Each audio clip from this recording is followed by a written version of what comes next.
Madam President, during the first 4 months of 2021, more than 500,000 migrants have crossed our southern border, 500,000, including more than 50,000 unaccompanied children. Now, nobody really believes that those children got there all by themselves. The truth is they've been smuggled to the border and across the border only to be picked up by Border Patrol, taken care of, as we would all hope they would be, and ultimately be placed with U.S. sponsors. I'll have more to say about that in a moment. In the same period of time last year, there were fewer than 125 migrants that crossed our border, including just over 10,000 children. 500,000 so far this year, 125,000 last year, 50,000 children so far this year, 10,000 last year during the same period of time. Put simply, this is not normal, nor should it be the standard operating procedure for the United States government. The truth is our country lacks the facilities, the personnel, the resources, and the policies to handle this sort of influx of humanity in a humane way. Back in March, the President tapped Vice President Harris to handle the border crisis, but we've seen no progress to date. In fact, the Vice President, I believe, is in Guatemala today, and she hasn't even been to our southern border. She hasn't visited the facilities where tens of thousands of migrant children have been cared for, and she hasn't listened to the migrants' horrifying stories of how they were treated by the human smugglers that brought them to the border. We do know the Vice President is finally hitting the trail this week to talk about the border crisis, but that seems to be all it is talk. The only problem is she's not visiting the border. She's not even in her home state of California, which has a border with Mexico. She's in Guatemala. As law enforcement, non-governmental organizations, and border communities are being overwhelmed by this surge in migration, the Vice President is meeting with foreign leaders. Now, there's nothing inherently wrong about meeting with foreign leaders, but surely she can't think that a conversation with the President of Guatemala is going to solve the human crisis at our border. The Border Patrol will tell you, as they've told me, mass migration like this is a product of two different actions. One is the so-called push factors, which means that people who lack economic opportunity, maybe they're fleeing violence, maybe they just want to come to America to be reunited with some other relatives. And certainly the human smugglers are more than happy at $5,000 and more a head to help them. But these smugglers, as I intimated a moment ago, are part of transnational criminal organizations that care nothing for these migrants. They just care about the money. And what they do is they flood the border with unaccompanied children, for example, taking as many as 40% of the Border Patrol off the front lines in the war against illegal drugs coming across the border. And when the Border Patrol's not there, surprise and surprise, the very drugs that contributed to the loss of about 80,000 lives last year in America alone come flowing across, whether it's heroin or cocaine or artificial opioids, you name it. It's coming across the border by the same people that are moving the migrant across the border. Again, they are commodity agnostic. They'll do anything for a buck, and they care nothing about the migrants at all. Well, imagine calling 911 when your home is on fire and watching as they hose down your neighbor's house instead. That's what it feels like watching the Vice President down in Central America. For years, the United States has tried to address the crime and corruption in Central America with very limited success. Do they have some modest role in the crisis? Well, yes, but that's hardly where the Vice President's attention should be focused right now. Particularly, she should be focused, and the President focused, on working with us on policies that Congress would pass that would mitigate this humanitarian crisis. Former Senator Harris's list of legislative accomplishments and her experience solving complex policy problems is not particularly deep, but rather than be critical, I'd like to offer a suggestion. In April, Senator Sinema, the senator from Arizona, and I introduced the Bipartisan Border Solutions Act to address this unfettered flow of migration. She's concerned about Arizona, I'm concerned about Texas, but the truth is I'm concerned about America writ large. We've been proud to work with, in a bicameral way too, with two of our friends on the other side of the Capitol, Congressman Henry Cuellar, a Democrat from Laredo, Texas, and Tony Gonzalez from the 23rd Congressional District. The four of us live in and represent border states and districts. We've spent time, a lot of time, listening and learning from the men and women who are committed to safeguarding our border, and those who care for the migrants, and those who live in these border communities. There are a lot of people out there who will talk about what's happening at the border who've never actually been there. So how in the world would they possibly know? They inaccurately characterize border communities as unsafe, lawless places. That's not true. They villainize the Border Patrol and other law enforcement agencies like ICE, Immigration and Customs Enforcement. Remember the Abolish ICE slogans? They're criticizing these public servants for actually enforcing the laws that Congress has passed. Congress passed those laws. These brave men and women are simply executing the laws that Congress itself has passed. Well, unfortunately, there's a lot of talk here in Washington by people who offer blanket solutions that have nothing to do or very little with solving the complex problems that exist. The fact of the matter is, my state of 29 million people is a beautiful, has a beautiful, safe, and vibrant border region. I was there last Wednesday. The men and women who lead and protect these communities are doing everything they can to fairly and humanely respond to the crisis, but they're being overwhelmed, and they're not getting much help by the federal government. The same is true across our entire southern border. At her invitation, I visited in Tucson last Tuesday, a very different border region than we visited on Wednesday, where Senator Sinema came to McAllen at my request in the Rio Grande Valley. I appreciate her and her staff taking the time to learn more about the differences in the border in my state from her state, and I certainly learned a lot by traveling to Tucson and meeting with her constituents. In Arizona, we visited a soft-sided Customs and Border Protection facility where migrants are processed, and the Tucson sector chief talked about the broad responsibilities his agents have in these facilities. As I suggested a moment ago, normally the Border Patrol is responsible for patrolling the border. That's why they call them Border Patrol.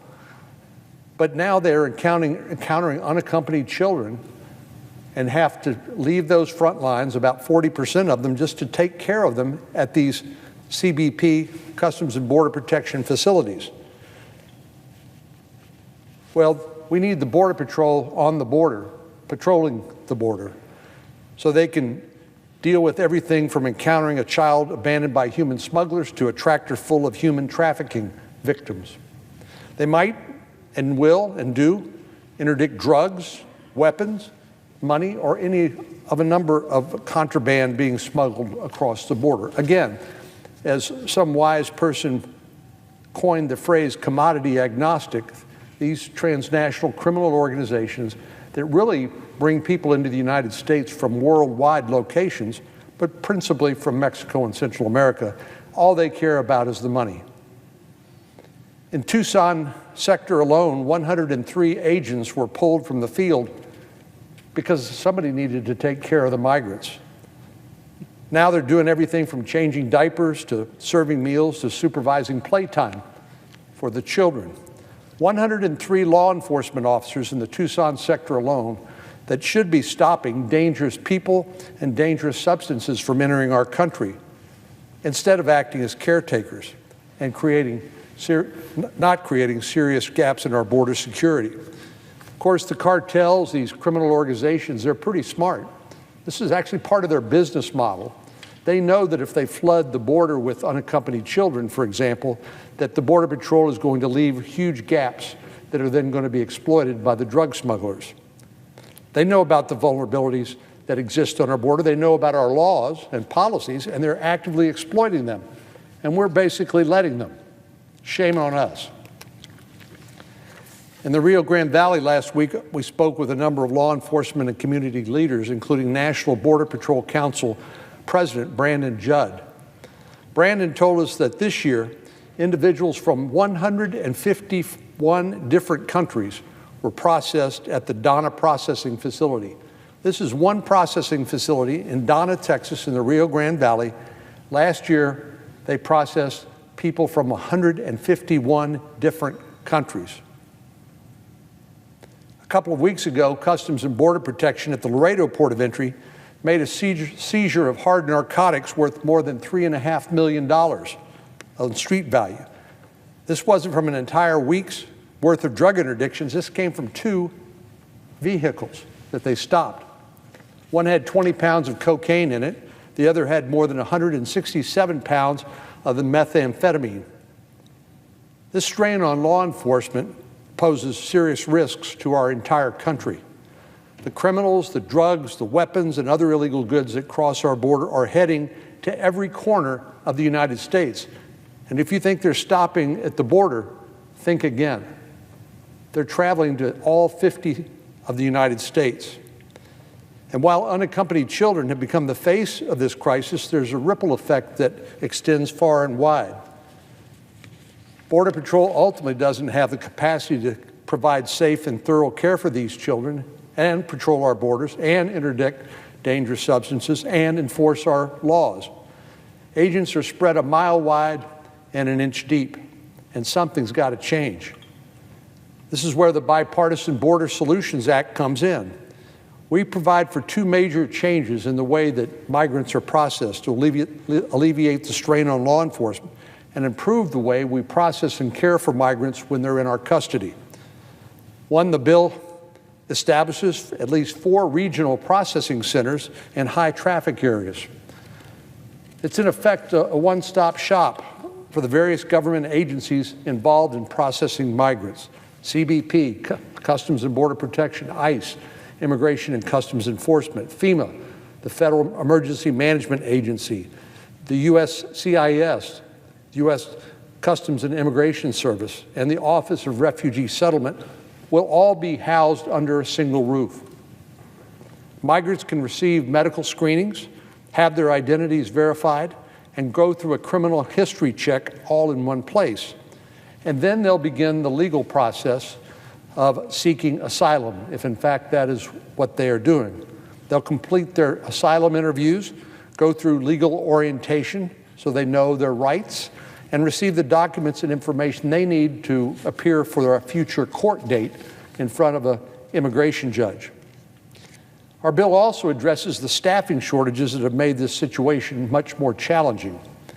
It requires the hiring of hundreds of CBP officers and Border Patrol processing coordinators so agents can get back on the front lines. In other words, these processing coordinators aren't going to be Border Patrol agents that are highly trained law enforcement officers. We want them back on the front line. But if it comes to processing the migrants and preparing the paperwork, we believe these processing coordinators can help. Our legislation also calls for 150 new immigration judge teams, 300 asylum officers, ICE litigation teams, and other personnel to help adjudicate these asylum claims. Right now, the system is completely overwhelmed, and that's exactly the way the human smugglers, what we call the coyotes, are planning on. Everybody in Texas, along the border, everybody in Arizona, and everybody who lives or works along the border understands what's happening.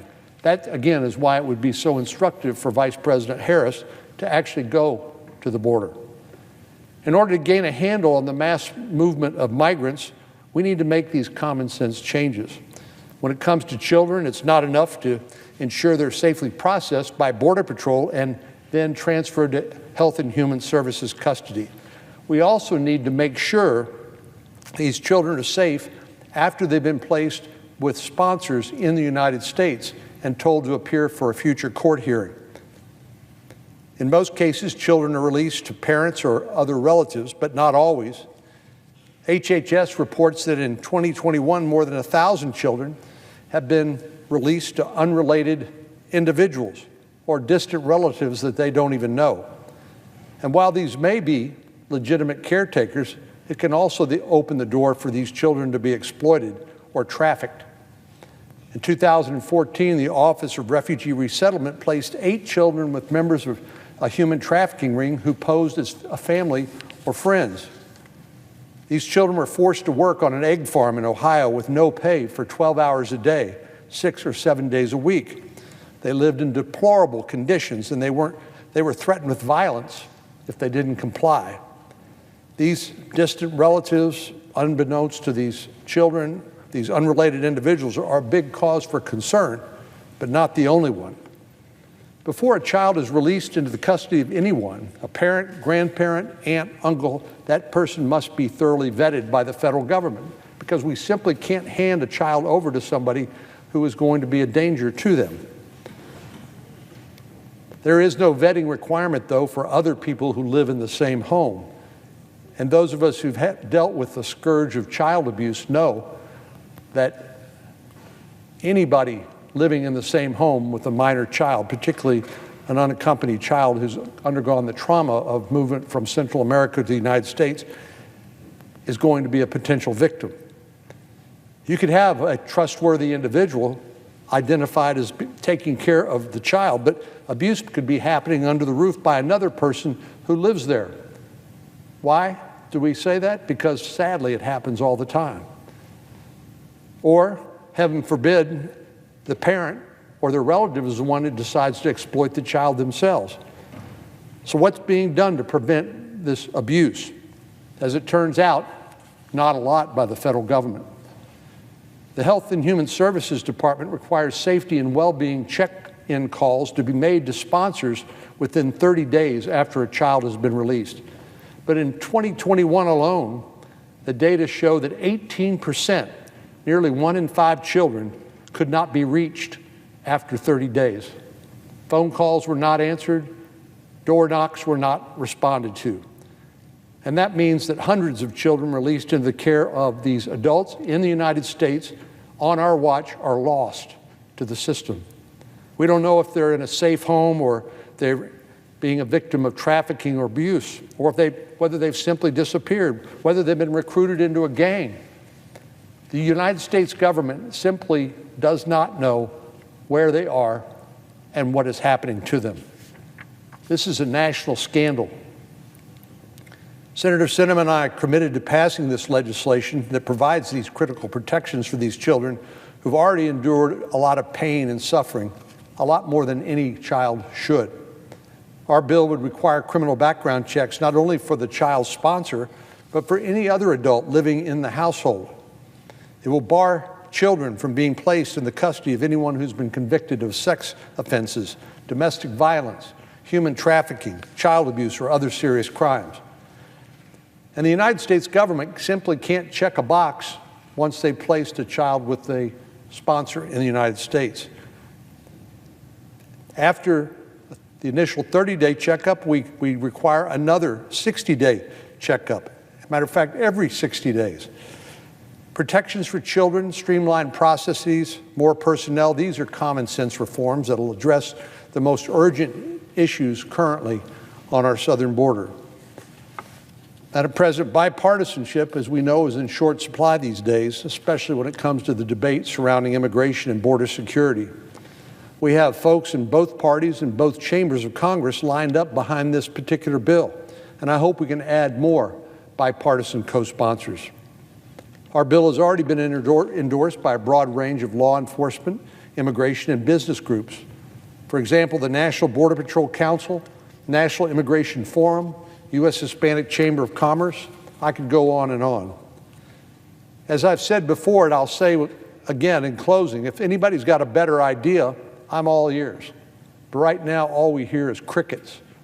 No one offering any bipartisan, bicameral solutions, anything close to what we have described here.